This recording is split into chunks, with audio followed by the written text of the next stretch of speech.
Hello. The storms are clearing out, and I'm going to try to catch the sun as it passes through some of them. I'm going to continue with question 5 from page 161.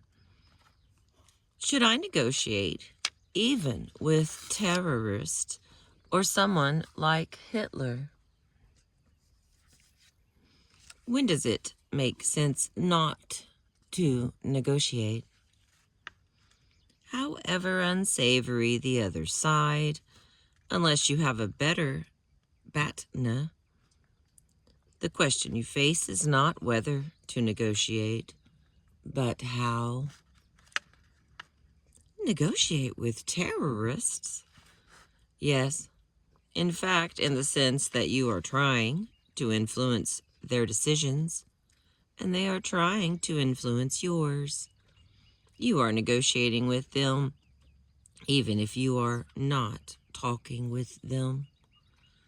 The question is whether to do so at a distance by actions and words, such as, "We will never negotiate with terrorists," or whether to do so more directly. In general, the better the communication, the better your chance to exert influence. If questions of personal safety can be resolved, it makes sense to establish a dialogue with terrorists, whether they are holding hostages or threatening some act of violence. If you have a good case, you are more likely to influence them than they are to influence you. The same arguments apply to dealing with negotiation terrorists who try to use dirty tricks. Hang on a second. Are you okay, friend? You're making a lot of noise. You alright? You get hurt? Did you get a sticker? You okay, my old friend? You alright? Your window's down. You're making a lot of noise. What do you need? You okay?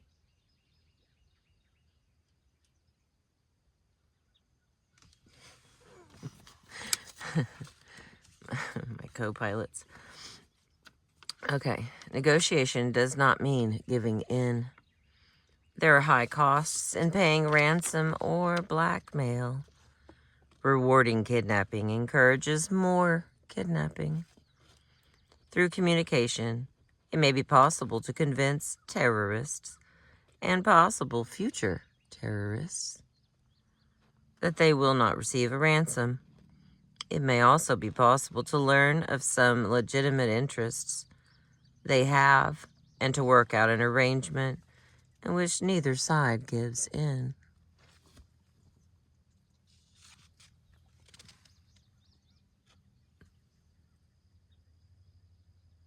Can't tell what's happening there.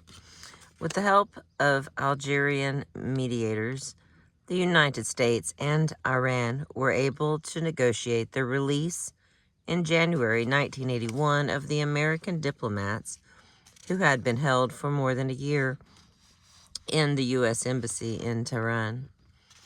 The basis of the settlement was that each side got no more than that to which they were entitled. The hostages would be released.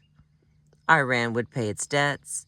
When those amounts were settled, the balance of the funds seized by the United States would be returned to Iran. The United States would recognize the government of Iran and would not interfere in its internal affairs, and so on. It would have been difficult, if not impossible, to work out a settlement without negotiation. And despite the gross illegality of the seizure of the U.S. Embassy, both sides benefited from the negotiations that finally took place in the fall of 1980.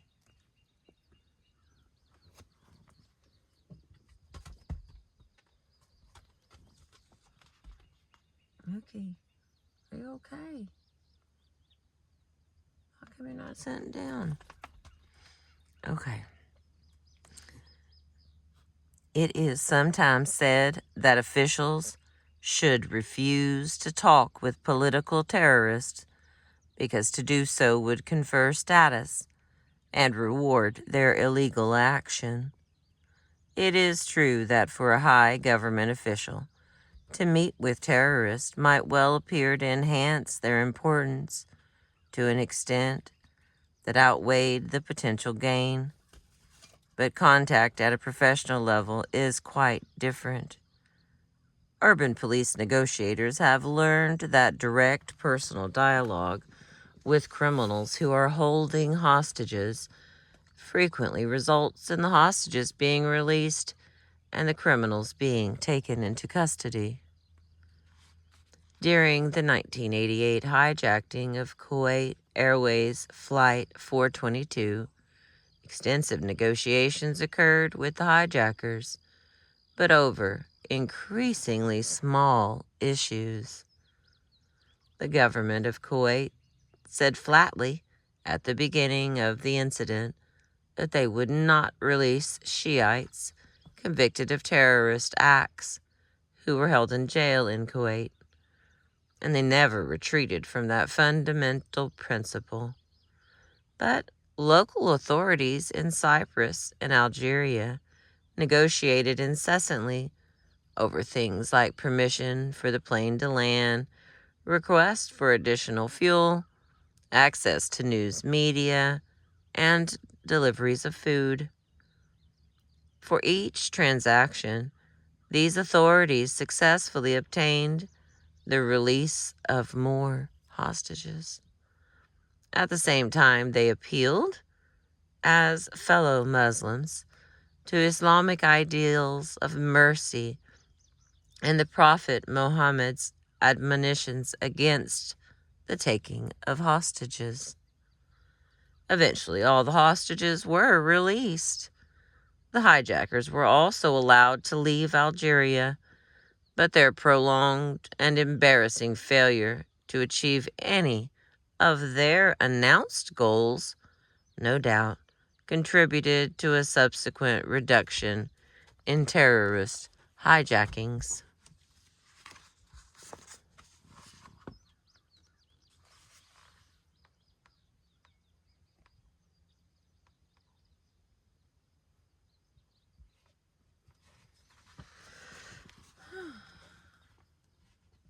What is the matter with you, darling? Hang on, boys. Come on. I only got a couple of pages to go. Finish 5. Take me an hour. Okay. Back to what I was doing before I have dogs. Negotiate with someone like Hitler? ? It depends on the alternative. Some interests you have may be worth fighting and even dying for. Many of us feel that ridding the world of fascism, standing up to territorial aggression, and putting a stop to genocide falls into that category. If such interests are at stake and cannot be met by less costly means, you should be prepared to fight if that will help. And some will say, sometimes even if it won't. On the other hand, war is a nasty business, too often romanticized. If you can achieve a substantial measure of your interest through non-violent means, you should give that option serious consideration. Few wars are as one-sided as the United Nations liberation of Kuwait. Even their negotiated withdrawal of Iraqi forces from Kuwait might have avoided the oil fires in Kuwait, the environmental damage to the Persian Gulf, and the enormous human suffering caused by the war. Most important, war offers no guarantee of results better than could be achieved by other means. As premier of the Soviet Union, Joseph Stalin was in many ways as objectionable to the world as Hitler had been. He committed a variety of territorial aggressions. He engaged in genocide and promoted a state-centered ideology that in practice looked a lot like National Socialism. But in the age of hydrogen bombs, conquering the Soviet Union as the Allies had conquered Germany was no longer a viable option, nor did the principles at stake seem to justify mutual annihilation. Instead, the West waited, patient and steadfast, in its moral opposition to Soviet communism until it began to collapse of its own accord. Even with someone like Hitler or Stalin, we should negotiate if negotiation holds the promise of achieving an outcome that, all things considered, meets our interest better than our BATNA. Best alternative to a negotiated agreement. There we go. When a war does occur, in many cases, it is actually a move within a negotiation. The violence is intended to change the other side's BATNA, or their perception of it, so that they will more readily agree to our terms for peace. In such cases, thinking in negotiation terms is vital, so that we do not neglect to craft and communicate our offer in ways that we can reasonably expect will be persuasive to the other side.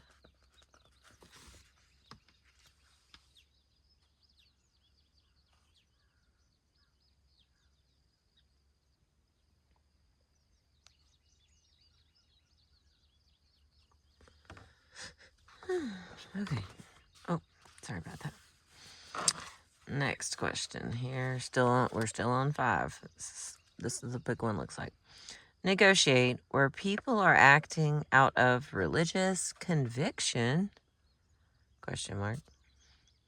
Yes, although people's religious convictions are unlikely to be changed through negotiation, the actions they take, even those based on their convictions, may be subject to influence. Such was the case with the Kuwait Airways hijacking. A key point worth repeating is that negotiating does not require compromising your principles.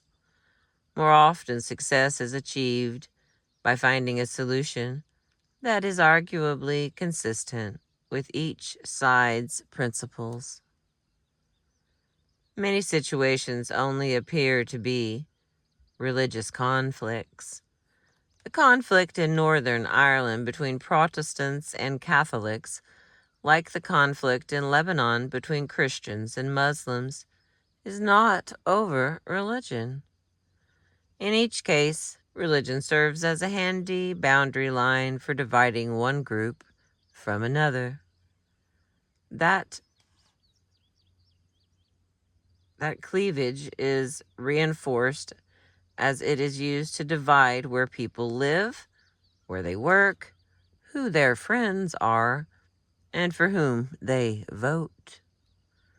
Negotiation between such groups is highly desirable, as it improves the chance that they will be able to reach pragmatic accommodations that are to their mutual interest. Next question. When does it make sense not to negotiate? Whether it makes sense to negotiate and how much effort to put into it depends on how satisfactory you find your BATNA and how likely you think it is that negotiation will produce better results. If your best alternative to a negotiated agreement is fine and negotiation looks unpromising, there is no reason to invest much time in negotiation.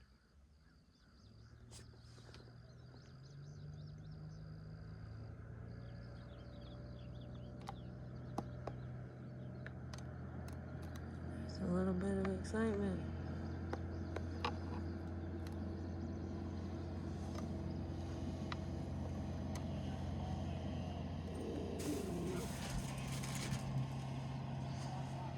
No, nobody. Okay, back to what I'm doing here.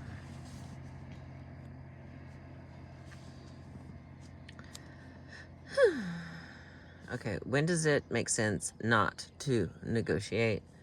Whether it makes sense to negotiate and how much effort to put into it depends on how satisfactory you find your BATNA and how likely you think it is that negotiation will produce better results.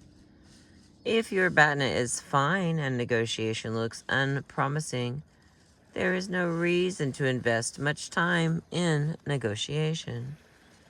On the other hand, if your BATNA is awful, you should be willing to invest a little more time, even where negotiation looks unpromising, to test whether something more satisfactory might be worked out.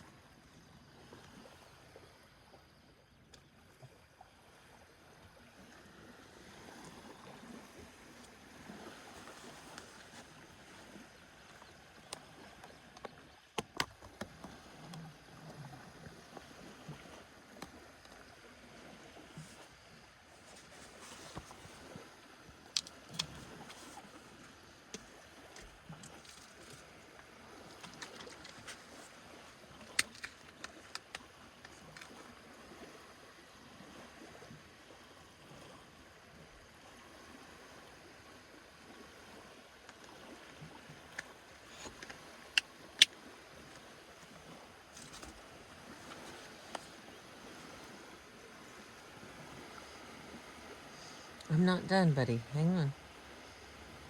The water's pretty. There's one little bird down there. I'm finding it.